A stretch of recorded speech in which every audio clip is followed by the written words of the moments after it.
Hello दोस्तों, welcome back to my YouTube channel. तो आज हम लोग बात करने वाले हैं, आप अगर बीएचएमएस में एडमिशन ले रहे हो और ये सोच रहे हो कि बीएचएमएस के बाद में हमारे पास क्या क्या जॉब के ऑप्शंस हो सकते हैं, हम क्या कर सकते हैं, बीएचएमएस करने के बाद में हम कितने पैसे कमा सकते हैं, ये हो सकता है बहुत सारे स्टूडेंट के मन में डाउट होता है।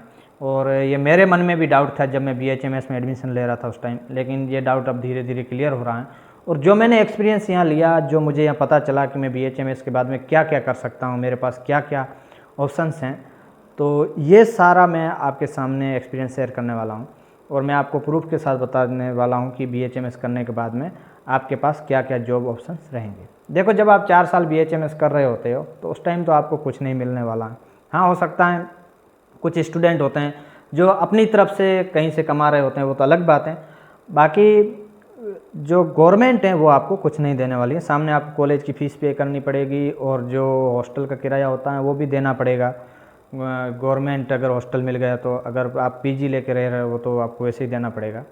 गवर्नमेंट हॉस्टल का किराया तो ज़्यादा नहीं होता है, लेकिन जो मेस की फ़ीस होती है वो 3035 रुपये आपको पर मंथ पे करनी पड़ेगी। अब यहाँ हम लोग बात करने वाले हैं, बीएचएमएस 4 साल आपने कंप्लीट किया, उसके बाद जब इंटर्नशिप होगी 1 साल की, तो उस टाइम आपको पर मंथ कुछ न कुछ गवर्नमेंट पे करेगी। जैसे राजस्थान में शायद 21,000 रुपये पर मंथ स्टाइपेंड है, गुजरात में 12,000 रुपये गवर्नमेंट में स्टाइपेंड है, और गवर्नमेंट एडेड है उसमें 7,000 रुपये हैं।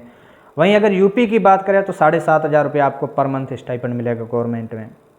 ये अलग अलग स्टेट पे डिपेंड करता है। भाई कुछ एक स्टेट में शायद 25-30 हज़ार रुपये तक भी स्टाइपेंड मिलता है आफ्टर बीएचएमएस, जब आप इंटर्नशिप कर रहे होते हैं।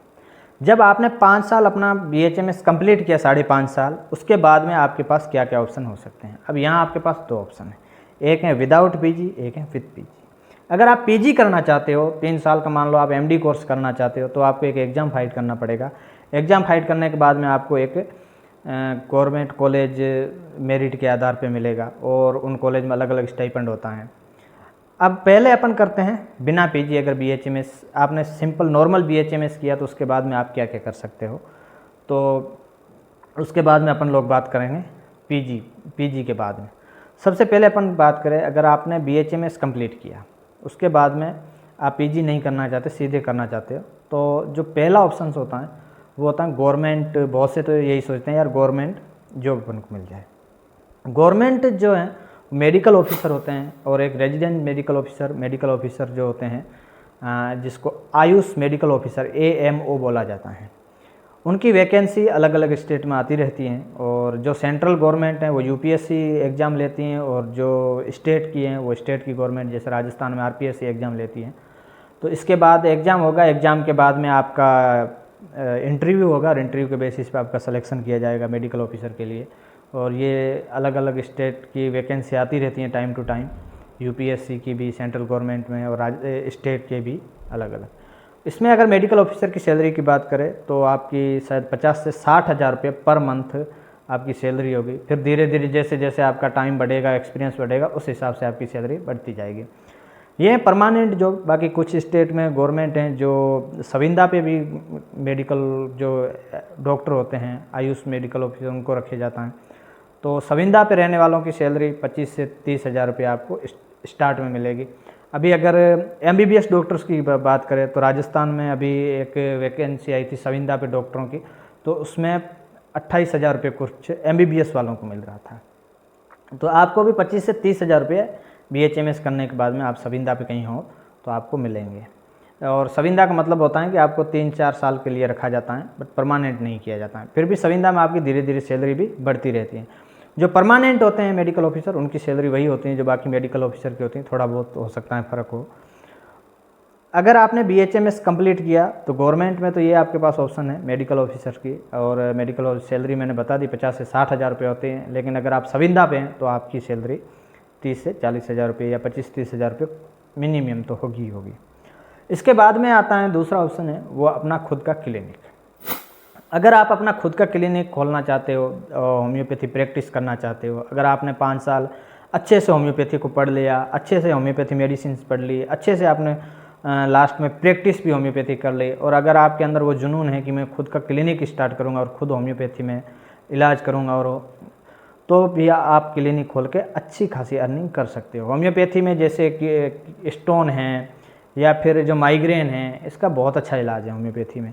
और बहुत से लोग होम्योपैथी डॉक्टर्स को प्रिफेयर करते हैं। मतलब कि बहुत बड़े जैसे जयपुर हैं या दिल्ली हैं, यहाँ बहुत बड़े बड़े होम्योपैथी के डॉक्टर हैं, उनकी फ़ीस भी 400 रुपये 500 रुपये एक MBBS डॉक्टर की तरह होती है। तो आप BHMS करने के बाद में आप अपना खुद का भी क्लिनिक अच्छे से रन कर सकते हो और अच्छी खासी इसमें अर्निंग कर सकते हो। और बहुत से तो ऐसे होता है होम्योपैथी करने के बाद में कुछ एक डिप्लोमा का एलोपैथी का भी कोर्स मतलब कर लेते हैं, वो उसके बाद में अपना एलोपैथी भी प्रैक्टिस करते हैं। ये शायद लीगल तो नहीं है, किसी किसी स्टेट में लीगल भी है कि आप होम्योपैथी के बाद में एलोपैथी प्रैक्टिस भी कर सकते हो।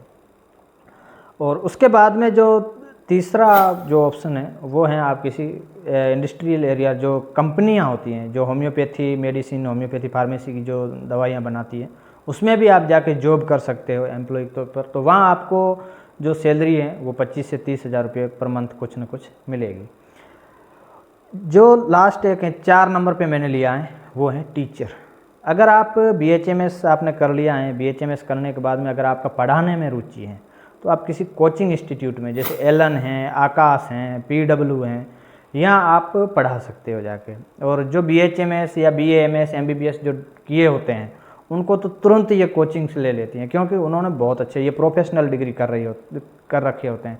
एक तो मान लो नॉर्मल किसी ने MSc किया है या फिर और कोई कोर्स किया है तो उनको दिक्कत हो सकती है, बट आपने एक प्योर एक प्रोफेशनल डिग्री की है, BHMS की रेगुलर डिग्री की है, और आपको बहुत नॉलेज हो जाएगा वहाँ जाओगे तो। वहाँ जो एग्ज़ाम होते हैं, जो टेस्ट होते हैं कोचिंग्स के, जो टीचर को सेलेक्ट करने के लिए, तो आप आराम से पास करके मतलब कि किसी कोचिंग में एक अच्छे टीचर बन सकते हो। और कोचिंग में जो सैलरी होती है वो कम से कम 30 से 40 हज़ार होती है। फिर जैसे जैसे आपका एक्सपीरियंस बढ़ेगा आपकी सैलरी बढ़ती रहेगी। और कुछ तो टीचरों की आज के टाइम में करोड़ों में पैकेज हैं। आपने नाम भी टीचर कैसे सुने होंगे जिनकी बहुत ज़्यादा सैलरी होती हैं, और इसमें नाम भी कमाए जाते हैं टीचर्स के। मैं खुद जब कोचिंग कर रहा था तो उसमें हमको एक सर पढ़ाने आते थे, वो खुद एक होम्योपैथी डॉक्टर थे, वो हमको पढ़ाते थे। तो वो सीनियर मतलब फैकल्टी में आते थे। तो आप BHMS करने के बाद में आप किसी अच्छे इंस्टीट्यूट में जाके पढ़ा भी सकते हो और वहाँ अपना नाम भी कमा सकते हो, और साथ साथ में आप पैसे भी अच्छे खासे पैसे कमा सकते हो। स्टार्ट में 30-40 हज़ार होगी, फिर धीरे धीरे आपके एक्सपीरियंस के हिसाब से 1-1.5 लाख 2 लाख तक भी सैलरी जा सकती है। उसके बाद में जो है, पहले ये तो विदाउट PG। अब हम बात करेंगे PG के मतलब साथ में। जब आपने एग्ज़ाम फाइट किया और मान लो आपका किसी गवर्नमेंट कॉलेज में सिलेक्शन हो गई, यहाँ भी आपके पास 2 ऑप्शन है, एक है गवर्नमेंट कॉलेज, एक है प्राइवेट कॉलेज।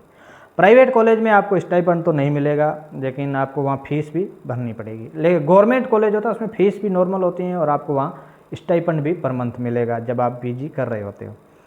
अब मान लो आपका प्राइवेट कॉलेज में हो गया तो वहाँ आपको स्टाइपेंड नहीं मिलेगा, आपको सामने से फीस देनी होगी।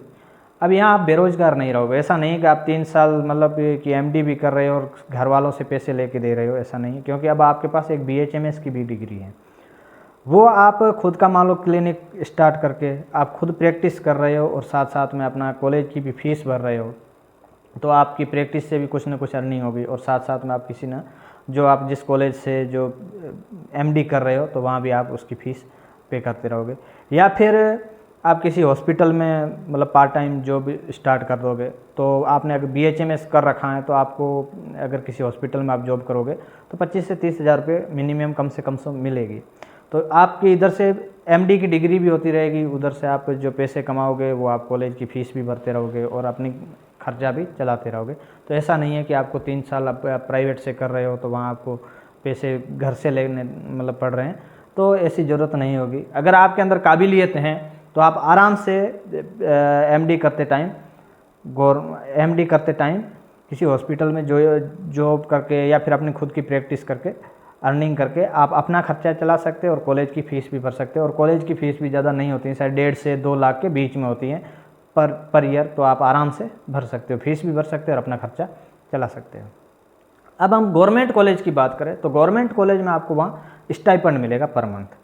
कम से कम जो स्टाइपेंड है वो शायद 30 से 35 हज़ार रुपये हैं। और अधिक से अधिक बात करें तो दिल्ली के कॉलेज हैं, डॉक्टर BR सुर होम्योपैथिक मेडिकल कॉलेज, वहाँ आपको 1,05,000 रुपये पर मंथ मिलेगा। उसके बाद सेकेंड ईयर में 1,15,000 रुपये, फिर आपकी 5,000 और 1,20,000 रुपये, 3 साल तक आपको पर मंथ 1,05,000 रुपये स्टाइपेंड मिलेगा दिल्ली के जो कॉलेज हैं। बाकी किसी कॉलेज में 80,000 भी हैं, 70,000 भी हैं, 90,000 भी हैं, 50,000 भी हैं, मतलब अलग अलग कॉलेज में अलग अलग हैं। कम से कम आपके 30 से 40,000 रुपये पर मंथ स्टाइपेंड मिलेगा जब आप एमडी कर रहे होते हो उस टाइम। एमडी करने के बाद में बहुत से लोग पीएचडी करते हैं, तो उस टाइम भी आपको पीएचडी करते टाइम कुछ पैसे स्टाइपेंड गवर्नमेंट कॉलेज में आपको कुछ ना कुछ मिलेगा। लेकिन बहुत से आप अगर प्राइवेट से कर रहे हो तो भी पीएचडी करते करते तो आप कहीं से अपनी साइड से इनकम करते हैं। ऐसा है नहीं कि पीएचडी कर रहे हो आपको, मतलब उस टाइम आप ये हो जाओगे, आप आराम से अपना खुद का भी खर्चा चला लोगे और पीएचडी भी कर लोगे और सारी डिग्रियां कर सकते हो। पीएचडी जो साइकोलॉजी जो बनना चाहते हैं बीएचएमएस के बाद में, एक साइकोलॉजी मतलब ये बहुत अच्छा एक करियर ऑप्शंस हैं आफ्टर बीएचएमएस। बहुत से लोग ये करना चाहते हैं, ये भी कर सकते हैं। जब आप 3 साल का बीएचएमएस एमडी कंप्लीट कर रहे होते हैं तो उसके बाद में आपके पास ऑप्शंस रहते हैं टीचिंग के, और ये तो मतलब भरा पड़ा है आराम से। मतलब आप अगर आपने 3 साल एमडी कर ली, उसके बाद में बहुत से प्राइवेट कॉलेज होते हैं वो भी आपको हायर कर लेंगे प्रोफेसर के तौर पे, तो वहाँ आपकी सैलरी 50 से 60,000 रुपये स्टार्ट में होगी, फिर धीरे धीरे धीरे बढ़ती रहेगी। अगर गवर्नमेंट की बात करें तो 70-80 हज़ार रुपये आपकी पर मंथ गवर्नमेंट कॉलेज में अगर आप प्रोफेसर लग गए तो आपकी सैलरी होगी। उसके बाद फिर लाख, 1.5 लाख, 2 लाख, फिर धीरे धीरे धीरे आपकी सैलरी बढ़ती रहेगी। अगर आप प्राइवेट कॉलेज में कहीं पढ़ा रहे हो तो आपको 50-60 हज़ार रुपये मिलेंगे, और साइड में हो सकता है आप कहीं से अपनी खुद की प्रैक्टिस करके तो 20-25 हज़ार रुपये वहीं से करके आप 70 से 80 हज़ार रुपये पर मंथ कमा सकते हो। उसके बाद में धीरे धीरे धीरे आपकी सैलरी बढ़ती रहेगी। और ये था, आपको मैंने पूरी जानकारी दी कि आप इसके बाद में क्या क्या कर सकते हो। और बाकी अगर वो आपके और कोई डाउट हो या फिर कोई मेरी मिसअंडरस्टैंडिंग हो गई हो वीडियो में बताते और आपको कुछ पहले से कुछ पता हो सकता है सैलरी या फिर, तो आप वो भी मुझे कमेंट करके बता सकते हो। और अगर आपका कोई क्वेश्चंस हैं, आपको अगर कोई डाउट है पूछना है कि तो आप बिल्कुल मेरे इस पे कमेंट करके पूछ सकते हो। मैं खुद एक बीएचएमएस फर्स्ट ईयर स्टूडेंट हूँ university college of homeopathy Kekri Ajmer से। तो आपको मेरा वीडियो पसंद आया है तो लाइक करना, चैनल को सब्सक्राइब करना और वीडियो को